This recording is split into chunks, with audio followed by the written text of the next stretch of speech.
देखिए, प्रश्न number first को देखिए, आप लोग को स्क्रीन पर लगा हुआ है, इसको हल करना है। आप लोग वीडियो रोक कर अपना बनाने का कोशिश करें, कैसे बनेगा। तो देखिए, आप लोग को इसमें x का मान पूछा जा रहा है कि x का मान क्या आएगा। इसमें मतलब x का जो भी मान है इसमें पूछा जा रहा है, तो x का मान आप लोग को निकालना है। तो आप लोग बना सकते हैं क्या। आप लोग इस वीडियो बनाने से पहले, मतलब ये क्वेश्चन बनाने से पहले ये देखिए कि एक सरल रेखा पर कितना डिग्री कोण बनता है। 180 डिग्री का कोण बनता है। तो ऊपर 180 बनेगा तो नीचे भी कितना बनेगा जी, 180 बनेगा। यानी अब आप लोग समझ गए होंगे। तो ये वाला प्रश्न आप लोग बना सकते हैं। एक सरल रेखा पर आप लोग अगर ये नियम याद है कि एक सरल रेखा पर 180 डिग्री का कोण बनता है, तो देखिए इसको करने के लिए, तो देखिए इसको हम मान लेते हैं कि ये सरल रेखा है जी, ये सरल रेखा है। तो ऊपर 180 डिग्री का कोण बनेगा तो नीचे भी 180 डिग्री का, यानी सभी मिलाकर कितना डिग्री बनेगा, 360 डिग्री। तो इससे आप हल कर सकते हैं। तो इसको हल कीजिए तो 90 प्लस कितना है जी, 20 है, प्लस कितना है x प्लस 12 है, फिर कितना है x माइनस 10 बराबर कितना डिग्री आना चाहिए, 360 डिग्री। क्या कि देखिए ऊपर 180 बनेगा और नीचे 180 बनेगा, तो 180 और 180 कितना हो जाएगा, 360। यानी सभी कोणों का योग हमको कितना आना चाहिए, 360 आना चाहिए। तो इसको हल कीजिए तो 90 110 आ गया। इसको हल कीजिएगा तो x प्लस x तो 2x हो गया जी, और 10 और 12 में से 10 गया तो कितना बच गया, 2 बराबर कितना आ गया, 360 है। तो इसको जोड़िएगा तो कितना आ जाएगा, 2x है। इसको जोड़िएगा तो कितना आ जाएगा, 112 आ जाएगा, प्लस 112 बराबर कितना आ गया, 360 आ गया। यानी 2x बराबर कितना आ जाएगा, 360 है। 360 माइनस 112 कीजिएगा तो x बराबर कितना घटा दीजिए तो 8 बच गया, यहाँ बच गया 4 जी, 3 में से गया तो 2 बच गया। यानी x बराबर कितना आ जाएगा, 12 दूनी 24 है, 12 दूनी 24 हो गया और 4 दूनी 8 हो गया। यानी x का मान कितना आ जाएगा, 124 डिग्री आ जाएगा। यही हो गया इसका आंसर। देखिए प्रश्न नंबर 2 को देखिए। प्रश्न नंबर 2 क्या है जी, आप लोग देखिए स्क्रीन पे लगा हुआ है, पढ़िए और बनाने का कोशिश कीजिए। आप लोग देखिए, पढ़िए, हम पढ़ रहे हैं, आप लोग ध्यान रखिए। दूध तथा पानी के 20 लीटर मिश्रण में देखिए एक मिश्रण है जिसमें बताया गया है कि सब मिला के मिश्रण, दूध और पानी मिला के 20 लीटर का मिश्रण बनाया गया है। दूध और पानी मिलाकर 20 लीटर का मिश्रण बनाया गया है, और मिश्रण में जिसमें बताया गया है कि 75% पानी है। देखिए एक मिश्रण बनाया गया है, एक मिश्रण बनाया गया है, एक मिश्रण बनाया गया, दूध और पानी मतलब मिल्क और वाटर मिल्क मतलब मिला के एक मिश्रण बनाया गया है। और मिश्रण बनाया गया जिसमें बताया गया कि मिश्रण की कुल मात्रा 20 लीटर है जी, 20 लीटर है। और 20 लीटर है जिसमें यह भी बताया गया है कि पानी की मात्रा 75% है। देखिए तो आप लोग बता सकते हो कि जब एक मिश्रण बनाया गया जिसमें कुल मात्रा 20 लीटर है, और उसमें यह भी बताया गया है, क्या बताया गया है कि जिसमें 75% पानी है, तो 75% पानी होगा, तो आप लोग को ये कन्फर्म हो गया होगा कि मिल के कितना होगा जी, 25% होगा। इतना तो समझ में आ रहा होगा आप लोगों को कि एक मिश्रण था जिसमें 20 लीटर पूरा मात्रा 20 लीटर है, दूध और पानी का मिलाकर एक मिश्रण बनाया गया था जिसका मात्रा 20 लीटर है, जिसमें बताया गया कि 75% पानी है। और तब 75% पानी है, तो आप ये खुद अपने निकालना पड़ेगा कि तब मिल्क कितना होगा, यानी दूध कितना होगा, जब 25% होगा। तो देखिए प्रश्न को पूरा देखिए और बन जाएगा आप लोग। अब देखिए आप लोग को बता देते हैं, प्रश्न को देखिए, अब पढ़िए और बनाइए। तो देखिए प्रश्न है कि दूध तथा पानी के 20 लीटर मिश्रण में 75% पानी है, और इसमें 5 लीटर पानी डाला जाता है। देखिए पहले से 75% पानी था, लेकिन मिश्रण में और 5% पानी डाला जाता है। तो पूछा जा रहा है कि मिश्रण में दूध का प्रतिशत कितना होगा। तो इस टाइप का प्रश्न में आप लोग यही ध्यान रखिएगा कि इसमें क्या मिलाया जा रहा है।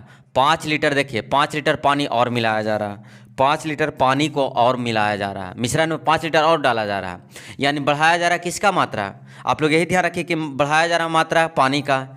तो जिसका मात्रा बढ़ाया जाएगा उसका अपोजिट आप सोचिएगा, यानी उल्टा सोचिएगा।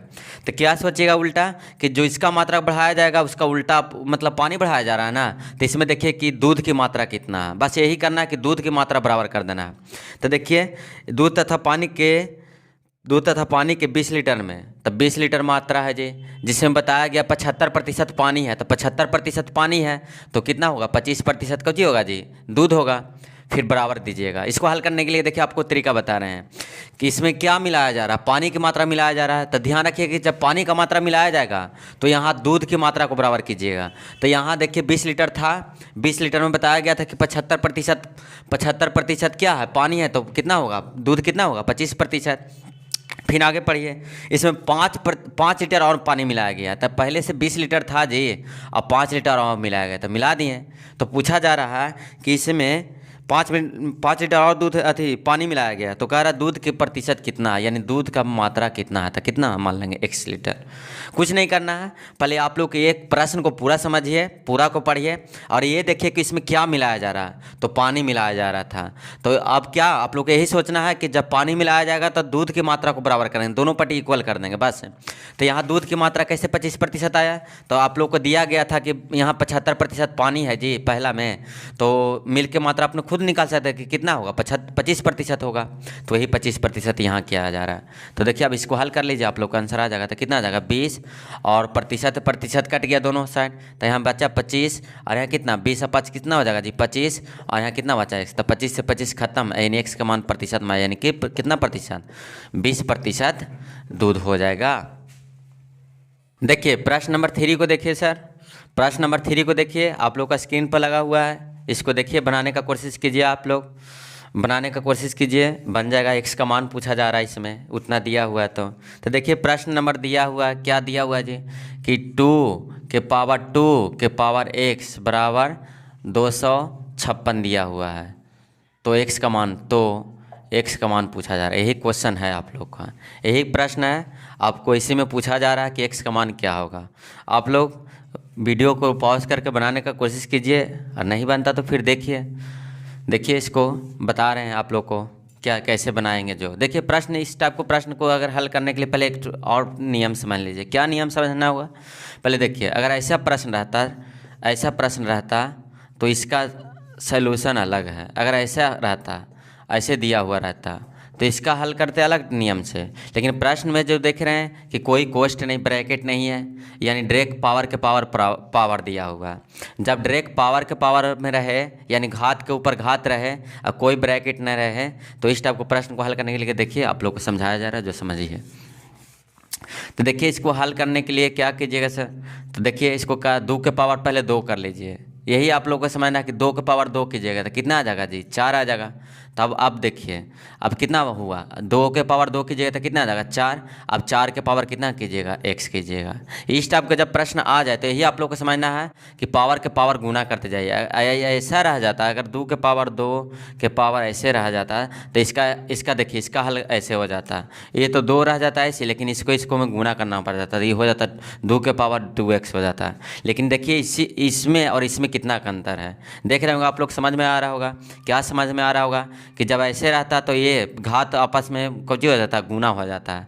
लेकिन जब कोई भी मतलब ब्रैकेट ये सब नहीं रहता है तो उसका नियम 2 का पावर 2 कीजिए तो 4 आएगा, 4 के पावर कितना हो जाएगा x हो जाएगा। अब देखिए आप लोग समझ गए होंगे, तो इसको हल कीजिए तो कितना है 256।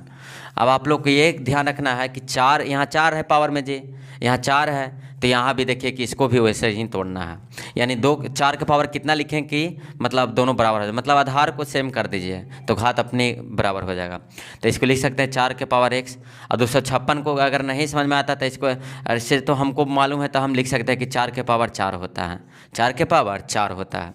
कैसे होता है तो देखिए इसको तोड़ के देखिए, तोड़िएगा ऐसे फैक्टर करके तोड़िएगा तो आपको आ जाएगा तो 128 आ जाएगा, फिर 2 से तोड़िएगा तो कितना आ जाएगा जी 64 आ जाएगा, 2 से तोड़िएगा तो 28 आ जाएगा, फिर 2 से तोड़िएगा तो 32 आ जाएगा, फिर 2 से तोड़िएगा तो 16 आ जाएगा, फिर 2 से तोड़िएगा तो 8 आ जाएगा, फिर 2 से तो 4 आ जाएगा, फिर 2 से तो 2 ऐसे ही तोड़ लीजिएगा तो 2 को पेयर बना के बना सकते हैं, जोड़ा बना सकते हैं। तो देखिए इसमें 4 आ गया और इसमें 4 आ गया, यानी 4 के पावर 4 लिख सकते हैं इसको। तो देखिए 4 के पावर 4 लिखा गया, तो आप लोग को समझ में आ रहा होगा कि इसका मान कितना आएगा। तो देखिए यहाँ देखिए जब आधार सेम हो जाता है तो घात अब ऑटोमेटिक होता है कि आपस में क्या हो जाता है बराबर, यानी आधार 4 4 मिल गया, यानी आधार नीचे वाला बराबर है, यानी तो घात क्या हो जाएगा आपस में बराबर, यानी x का मान कितना आ जाएगा जी 4 आ जाएगा। देखिए प्रश्न नंबर 4 आप लोग का स्क्रीन पर लगा हुआ है, आप लोग हल करने का कोशिश कीजिए, आप लोग हल कीजिए, अगर नहीं बनता तो फिर देखिए आप लोग को और पढ़े होंगे बहुत बार, अगर इसको बेसिक से बनाइएगा तो कुछ टाइम लगेगा आप लोग को। इसके लिए एक फार्मूला होता है, क्या फार्मूला होता है, जो देखिए प्रश्न नंबर दिया हुआ पहले पढ़ लेते हैं हम भी, क्या प्रश्न है। जो 400 रुपया का 5% वार्षिक दर से 400 रुपया था, यानी P दिया हुआ, मूलधन दिया हुआ है, मूलधन 400 रुपया है और रेट 5% चल रहा है, मतलब ब्याज है जो 5% दर से चल रहा है, वो भी 2 वर्ष के लिए। ₹400 का 5% दर से 2 वर्ष में चक्रवृद्धि ब्याज तथा साधारण ब्याज का अंतर क्या होगा। यानी देखिए ₹400 दिया गया किसी को, तो एक पर पूछा जा रहा है कि साधारण ब्याज निकालिए और चक्रवृद्धि ब्याज निकालिए, और दोनों में कितना रुपया का अंतर आता है, वो भी कितना वर्ष में, 2 वर्ष में। तो देखिए इस टाइप को प्रश्न को हल करने के लिए कुछ नहीं करना आप लोग को, तो अंतर बराबर होता है, यानी डी बराबर होता है P इंटू R/100 के पावर टाइम होता है, टी होता है। इस टाइप का प्रश्न है। अगर 2 साल का पूछा जाए अंतर, अगर 2 साल का साधारण ब्याज और चक्रवृद्धि ब्याज का अंतर पूछा जाता है, तो इसको हल करने के लिए ये वाला फार्मूला आप लोग को याद करना होगा। तो क्या डी मतलब हुआ डिफरेंट यानी अंतर, और पी हुआ मूलधन जी, आर हुआ रेट, कितना का रेट चल रहा है, और बटा 100, और टी हुआ मतलब कितना समय के लिए आप लोग दिए हैं। तो यहाँ सिर्फ बस कुछ नहीं करना, 2 वर्ष के लिए चल रहा है तो ठीक है, कुछ बात नहीं, यानी 2 रख सकते हैं। ये 2 वर्ष के लिए फार्मूला निकालिएगा, इससे क्या होगा कि 2 वर्ष में आपको पता लग जाएगा कि साधारण ब्याज चक्रवृद्धि ब्याज में अंतर कितना होगा। इस फार्मूला से आप निकाल सकते हैं। जैसे देखिए यहाँ दिया हुआ है जी, पी दिया हुआ 400, ठीक, पी मतलब मूलधन दिया हुआ 400, और ये रेट दिया हुआ है 5% जी, और टी भी दिया हुआ है 2 वर्ष के लिए, 2 वर्ष के लिए दिया गया है। तो इसमें पूछा जा रहा है CI और SI का डिफरेंट, यानी यही आपको यहाँ पूछा जा रहा है। यानी ₹400 को किसी को हम दिए तो साधारण ब्याज कितना निकलेगा और चक्रवृद्धि ब्याज कितना निकलेगा, और दोनों में कितना का अंतर है, वही आपका पूछा जा रहा है। तो इसको निकालने के लिए फार्मूला आप लोग याद कर लीजिए, D बराबर P इंटू R/100 के पावर टी। तो देखिए ये 2 वर्ष के लिए फार्मूला लगेगा, ये नहीं कि आप लोग आगे के लिए भी फार्मूला लगा दीजिएगा, आगे के लिए आप लोग को बताया जाएगा, जब आएगा क्वेश्चन तो वो ऐसा भी बताया जाएगा। तो देखिए इसको हल करने के आप लोग हल कर दीजिए, जहाँ जहाँ जो मान रखा हो उसको रख दीजिए। तो देखिए डी का मान, डी तो पूछा जा रहा है जी, तो डी रख रहे हैं। और देखिए पी कितना है जी, 400 है, और आर देखिए कितना है, 5% बटा 100 के पावर, देखिए टाइम कितना है 2, तो डी बराबर कितना 400, इसको काटिएगा तो कितना आ जाएगा 1/20 आ जाएगा, के पावर कितना आ जाएगा 2, तो डी बराबर कितना हो जाएगा 400, और इसको वर्ग कीजिएगा तो 1/400, 400 से 400 काट दीजिएगा तो आंसर कितना का है, यानी ₹1 का अंतर आएगा। अगर 5% पर देंगे कोई भी राशि 2 वर्ष के लिए, तो चक्रवृद्धि या साधारण ब्याज में कितना रुपया का अंतर आएगा, ₹1 का। देखिए ये प्रश्न को दूसरा तरीका भी है, ये प्रश्न को आप दूसरा तरीका से भी बना सकते हैं। आप लोग अगर फार्मूला अगर एग्जाम में भूल गए तो इसके लिए एक फार्मूला है, वो आप लोग को एक और नियम है वो बता रहे हैं। ऐसे नियम बहुत सारा, इसको आपको बेसिक भी है, लेकिन और आपको एक नियम बताएंगे जो याद रहेगा। तो ये याद कर लीजिए कि अगर 2 वर्ष रहेगा तो 2 वर्ष रहेगा तो इसका होता है 2-1। अगर 3 वर्ष के लिए पूछा जाएगा अंतर तो 3-3-1, यही आप लोग याद कर लीजिएगा। अगर 2 वर्ष के लिए पूछा जा रहा है तो 2-1 लगाइएगा, अगर 3 वर्ष के लिए पूछा जा रहा है तो 3-3-1 लगाना है, ये आप लोग को याद करना है। तो क्या लगाना है सर, अब आप लोग देखिए इसका मतलब यूज बताते हैं, ये तो लिख दिए हैं लेकिन आप लोग कह रहे हैं क्या लिखे होंगे सर। तो देखिए इसको हल करने के लिए क्या करना है, पहले देखिए 5% ना है जी, तो 5% का होल वैल्यू कितना आता है 120 आता है, और पी दिया हुआ था, पी कितना दिया हुआ था 400, तो कुछ नहीं करना, अब जो है दिया हुआ मान उसका 1/20%, 1/20 निकालिए, तो 1/20 निकालिए तो कितना आएगा 20 आएगा। और देखिए तो क्या बोला जा रहा है ना कि 2 वर्ष के लिए 2-1 लगाना है, तो जो मान निकलेगा और हम 2 से गुना कर दीजिए तो कितना आ जाएगा 40, यानी जो भी निकलेगा ये मान SI, यानी 40 SI निकल गया। फिर देखिए दूसरा वर्ष के लिए क्या बोले, जो मान निकला, यानी जो मान निकला हुआ, देखिए तो इसका मान कितना आया था 20, अब 20 का फिर 1/20 निकालिएगा, तो 20 का 1/20 निकालिएगा तो फिर कितना आ जाएगा 1 आ जाएगा। तो जो आएगा दोबारा में मान 2 वर्ष में वहीं CI SI का मान निकाला जाएगा, तो दोबारा में कितना आया 1, यानी दोबारा में यही CI SI का मान निकाला जाएगा। जैसे देखिए फिर से समझ लीजिए, आप लोग को दिक्कत हो रहा होगा कैसे बना दिए सर। तो पहले क्या कीजिएगा, जितना प्रतिशत है उसका होल वैल्यू निकाल लीजिए, और कितना मूलधन था, तो 400 मूलधन था जी, तो 400 निकालें तो 400 का 1/20 जो होल वैल्यू है उससे गुना कीजिए, तो काटें तो कितना आया 20 आएगा, तो 20 आ गया। और फिर बताया जा रहा है कि उसमें 2 से गुना जो मान आएगा, जैसे इसको काटें तो कितना आया 20, अब 20 में फिर 2 से गुना कीजिएगा तो 40, यानी ये सही पता लग गया कि 40 आया। फिर दूसरा वर्ष क्या करना है, जो मान आया इसमें नहीं, जो मान यहाँ आया 20 आया था, तो 20 का फिर 1/20%, 1/20 भाग निकालिए, तो इसका मान क्या आ गया 1, तो यही हो गया SI और CI का अंतर। अगर इसमें अगर इसी में पूछा जाता कि CI कितना, तो 20 देखिए 20 40 ये आया था और 1 ही, तो CI अगर पूछा जाता तो आंसर क्या हो जाता है 41, लेकिन SI या CI का अंतर पूछा रहता कितना हो जाएगा 1। देखिए 5 नंबर क्वेश्चन नंबर 5 को देखिए क्या है, आप लोग देख रहे होंगे, आप लोग पढ़िए, एक बार बनाने का कोशिश खुद कीजिए। जो सेल्फ जो पढ़ाई होता है, अपने अपने आप जो पढ़ाई होता है वो ज़्यादा दिन तक चलेगा आप लोग के लिए। अपना पढ़ाई जो ज़्यादा कर अपने पढ़ने का कोशिश कीजिए। अगर नहीं जो जानते हैं उसके बारे में जान लीजिए, उसके बाद खुद अपने प्रयास कीजिए, और जितना प्रयास कीजिए आप लोग का उतना ही बेटर रहेगा। पढ़ाई ऐसा नहीं है कि आज पढ़ें कल हम मतलब 10 दिन के बाद जाएंगे तो याद भी रह सकता है, आप भूल भी सकते हैं, याद भी रह सकता है। इसलिए पढ़ाई ऐसा चीज़ है जिसको बार बार रिवीजन कीजिए, वहीं आप लोग के लिए बेटर होगा। देखिए तो प्रश्न नंबर 5 को देखिए, आप लोग को बताया जा रहा है, क्या बताया जा रहा है जी। क्वेश्चन नंबर 5 में क्या दिया हुआ है, ए ने अपनी घड़ी 190 रुपये में बेची। ए ने एक अपनी घड़ी को 190 रुपये में बेची, जिस प्रकार उसे 5% का घाटा हुआ तो घड़ी का लागत मूल्य पूछा जा रहा है। बहुत इजी है, आप लोग बना सकते हैं। क्या है, देखिए एक घड़ी का मतलब एसपी दिया हुआ है जी, विक्रय मूल्य 190 रुपये में बेचाएगा, जिसके कारण उसको लॉस हो गया। कितना प्रतिशत, 5% का लॉस हो गया। तो इसमें पूछा जा रहा है कि उसका सीपी यानी क्रय मूल्य कितना है। तो देखिए कुछ नहीं, आप लोग बना सकते हैं। तो सीपी निकालने के लिए क्या होता है, सीपी मतलब 100% पूछा जा रहा। तो 190 रुपये में बेचने के कारण उसको 5% घाटा, यानी 100 में से 5 घटा दीजिए तो कितना आ जाएगा, 95 आ जाएगा। जितना प्रतिशत घाटा या जितना प्रतिशत हानि हो वो हमेशा नीचे रखिएगा। क्या, जैसे यहाँ 5% का घाटा हो रहा था, 100 में से 5 घटा दीजिए तो कितना आ जाएगा, 95 आ जाएगा। अगर यहाँ 5% लाभ होता तो 100 में 5 जोड़ते तो कितना आ जाता है जी, 105 आ जाता है। तो क्रय मूल्य निकालने के लिए हमेशा कितना से गुना कीजिएगा, 100 से गुना कीजिए, क्योंकि 100 पे सब हल करते हैं। क्रय मूल्य या विक्रय मूल्य जो भी निकालना होता है 100 मान के चलते हैं, 100% मान के चलते हैं, तो उसी पे सब हल करते हैं। तो इसमें 5% का घाटा हो रहा था जी, 190 रुपये हम बेच रहे हैं तो हमको घाटा लग रहा है, कितना प्रतिशत का, 5% का, यानी 100 में से 5% घटाइए तो कितना आ जाएगा, 95 पे आ जाएगा। तो क्रय मूल्य निकाला जा रहा था, क्रय मूल्य लगे कितना से गुना कीजिएगा, 100 से। तो इसको काट दीजिए, 95 दूनी कितना हो जाएगा, 190, और 90 गुना 2 कीजिएगा तो कितना आ जाएगा, यानी 200। यानी रियली में घड़ी को कितना में खरीदा गया था, 200 में। देखिए प्रश्न नंबर 6 को देखिए, आप लोग देखिए स्क्रीन पे लगा हुआ है, आप लोग उसे पढ़िए और बनाने का कोशिश कीजिए। देखिए क्या है जी, एक रेलगाड़ी 36 किलोमीटर प्रति घंटा की गति से चलती है, तो यह 3 मिनट में कितनी दूरी तय करेगी, कितना मीटर चलेगी। मीटर में पूछा जा रहा है कि ये 3 मिनट में कितना मीटर दूरी तय कर लेगा। देखिए एक रेलगाड़ी है जी, जिसका चाल दिया हुआ है, रेलगाड़ी का चाल दिया हुआ कितना दिया हुआ है कि 36 किलोमीटर प्रति घंटा, यानी 1 घंटा में वो 36 किलोमीटर जाता है। तो इसमें पूछा जा रहा है कि देखिए कि समय भी दिया हुआ है, कि समय कितना दिया हुआ है, 3 मिनट में कितना दूरी तय करेगा, 3 मिनट में कितना दूरी तय करेगा। तो इसे हल करने के लिए क्या, कुछ नहीं करना है, दूरी पूछा जा रहा है। तो आप लोग एक फार्मूला याद होगा कि दूरी बराबर क्या होता है, दूरी बराबर क्या होता है जी, चाल गुना समय होता है। दूरी बराबर क्या होता है, चाल गुना समय होता है। तो देखिए दूरी, यहाँ देखिए चाल क्या है, किलोमीटर प्रति घंटा में है, तो 36, तो इसको देखिए 36 किलोमीटर प्रति घंटा है जी, तो इसको पहले क्या बदलना पड़ेगा, 36 किलोमीटर प्रति घंटा है तो इसको मीटर प्रति सेकंड में है। तो मीटर प्रति सेकंड में कुछ नहीं करना, 5/18 से गुना कीजिए, और उसके बाद के मिनट बोला जा रहा है, मीटर प्रति सेकंड में बदल लीजिएगा।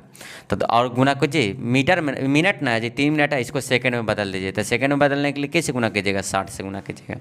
पहले देखिए यहाँ 36 किलोमीटर प्रति घंटा में था, तो इसको पहले मीटर प्रति सेकंड में बदलें। तो जब मीटर प्रति सेकंड में बदल रहे हैं तो यहाँ भी सेकंड में आंसर आना चाहिए, सेकंड में टाइम को लीजिएगा। तो 3 मिनट को सेकंड में बदलिएगा तो कितना से गुना कीजिएगा, 60 से कीजिएगा। तो देखिए दूरी बराबर क्या होता है, चाल, ये चाल हो गया, अगुना समय।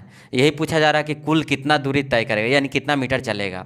तो चाल तो इससे निकल गया क्या कि 36 किलोमीटर प्रति घंटा था, तो यहाँ पहले मीटर प्रति सेकंड में बदलें, फिर मीटर प्रति सेकंड में बदलें, इसको ये देखिए मिनट में था तो इसको सेकंड में बदलें।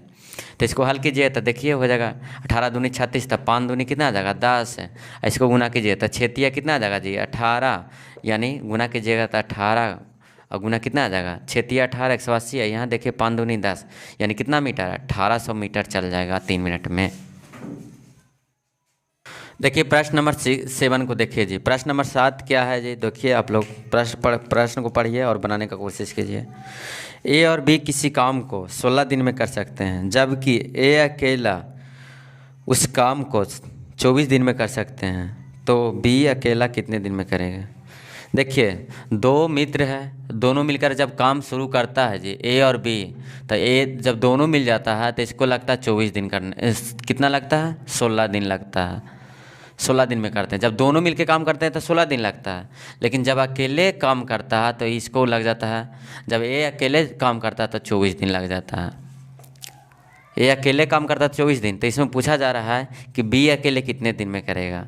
तो कुछ नहीं कीजिएगा, इस टाइप का प्रश्न बी के बारे में पूछा जा रहा है कि कितना लगेगा, कितना दिन लगेगा, यही भाट पूछा जा रहा है। तो कुछ नहीं कीजिएगा, इस टाइप को प्रश्न को हल करने के लिए बस इतना ध्यान रखिए कि समय को उल्टा क्षमता होता है, क्षमता को उल्टा समय होता है। बस इतने ध्यान रखिए कि समय को उल्टा क्षमता, क्षमता को उल्टा समय होता है।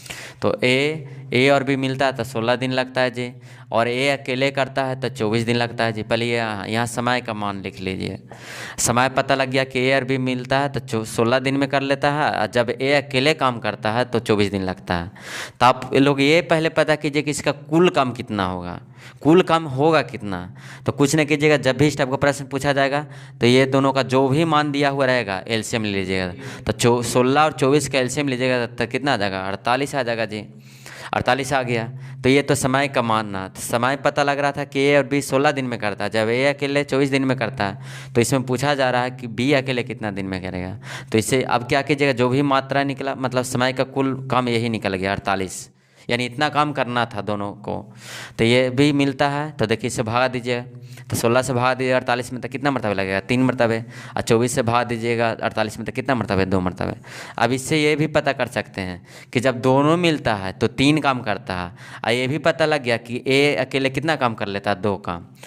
अगर दोनों मिलता है तो 3 काम कर लेता है, और ए अकेले करता है 2 काम। यानी देखिए बी के बारे में ये कह सकते हैं ना कि जब दोनों मिलता है तो 3 काम करता है, और इसमें पता है कि ए अकेले 2 को कर लेता था। 3 गो में से तो ये 2 को अकेले वही कर रहा है, यानी अकेले 2 को है जो ए कर रहा है, यानी 3 में से 2 गया था 1, यानी बी अकेले प्रति घंटा कितना काम कर रहा होगा, यानी प्रतिदिन कितना काम कर रहा होगा, 1 काम। बी के बारे में पता लगा है, तो बी एक काम डेली करेगा, और कुल काम कितना करना है जी। तो बी को लगा समय, बी को लगा समय।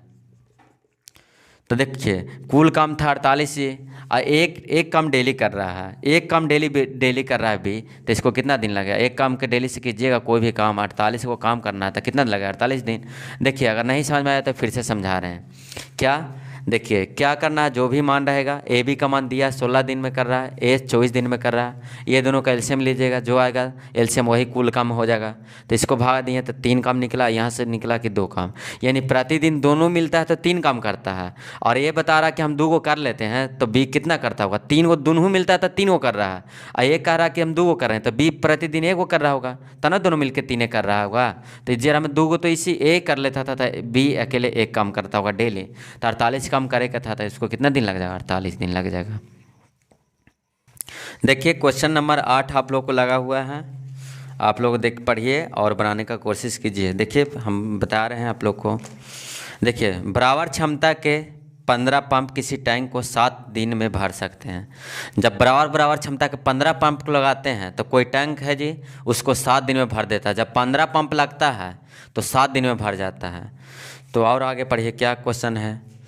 टैंक को 5 दिन में भरना। देखिए टैंक को अब 7 दिन जो लग रहा था ना, अब हमको 5 दिन में भरना है। तो 5 दिन में भरने के लिए कितने अतिरिक्त पंपों की ज़रूरत होगी। ये मतलब कह रहा है कि 5 दिन में हमको भरना है, तो और कितना पंप को लगाएं जिससे कि 5 दिन में हमको पंप है टैंक है जो पूरा भर जाए। तो इसको हल करने के लिए कुछ नहीं करना है, बस इतना ध्यान रखिए कि इस टाइप प्रश्न जब दिया जाएगा तो इसके लिए एक तो फार्मूला याद कर लीजिए। क्या फार्मूला याद कर लीजिएगा, MDH बट्टा WR, और इधर भी लिखिएगा MDH बट्टा WR। तो ये कहिए कि ये क्या हुआ सर। तो ये क्या हुआ जो आप लोग देखिए, अगर ये फार्मूला अगर आप लोग याद कर लेंगे तो आप लोग को बहुत सारा प्रश्न इस पर बन जाएगा। और इस फार्मूला से रिलेटेड हर एक एग्ज़ाम में, चाहे जो भी एग्ज़ाम देने जाइए, जो कम्पिटिटिव लेवल का होता है, जो जैसे SSC सब हुआ, रेलवे ग्रुप D, NTPC सब में इस टाइप से प्रश्न एक प्रश्न हमेशा पूछा जाता है। तो इससे पहले फार्मूला को क्या समझ लीजिए क्या है। जो इसमें M1 लगा दीजिएगा, H1 जो भी है 1, RM2 कर दीजिएगा, ठीक। तो इसको हल कर, ये क्या हुआ, M से हुआ मैन, D से हो गया दिन हो गया, और H से हो गया घंटा। मतलब कितना मतलब आदमी लगा है, कितना दिन लगा है, कितना घंटा लगा है। इसमें वो जो इधर मान पूछा जाएगा जो इधर रखिएगा, जो दिया हुआ रहेगा मान इधर रखिएगा। तो देखिए अब इसमें बना सकते हैं। तो देखिए यहाँ माइन के जगह पर मतलब 15 टैंक है जी, तो 15 जब 15 पंप लगता है तो कोई टंकी को कितना दिन में भर देता है? 7 दिन में भर देता है। बस यही ध्यान रखिएगा। यहाँ समझ लीजिए कि 15 आदमी है तो कितना दिन में भर देगा? 7 दिन में। मतलब कोई यही समझ लीजिए कि माइन के जगह पर देखिए यहाँ पंप लगाया गया है, तो यहाँ देखिए 15 पंप किसी टंकी को 7 दिन में भर देता है। तो अब इसको हमको 5 दिन में भरना है, तो ये पूछा जा रहा है कि कितने अतिरिक्त पंप लगाया जाए। तो 15 तो पहले से चलते रहेगा, तो इसमें और कितना जोड़ेंगे? तो हमको पता नहीं है, तो कितना मान लेंगे एक्स के कितना दिन में भर जाए जी? 5 दिन में भर जाए। कुछ नहीं करना है। 15 पंप को लगाते हैं तो 7 दिन में भरा जाता है। अब हमको टैंक को 5 दिन में भरना है, तो 5 दिन में भरने के लिए कुछ तो टैंक अलग से पंप लगावे पड़ेगा। तो 15 तो पहले से काम करते रह ही रहेगा, लेकिन कह रहा कुछ और मतलब कितना और पंप लगा दें जिससे कि हमको कितना दिन में भर जाए? 5 दिन में भर जाए। अब इसको हल कर लीजिए, आपको आंसर आ जाएगा। तो 5 तिया कितना आ जाएगा? 15 आ जाएगा जी। 7 तिया 21 आ गया। तो इसको कितना? 15 + 21। अब देखिए इधर प्लस में तो इधर माइनस में आएगा, तो 21 में से 15 घटेगा तो कितना एक्स्ट्रा? कितना? 6 को अतिरिक्त लगाना पड़ेगा, यानी 6 पंप अतिरिक्त लगाना पड़ेगा। 6 पंप अतिरिक्त लगाना पड़ेगा, यानी ज़्यादा 6 को और लगा दीजिएगा तो आपको 5 दिन में टैंक पूरा फुल हो जाएगा।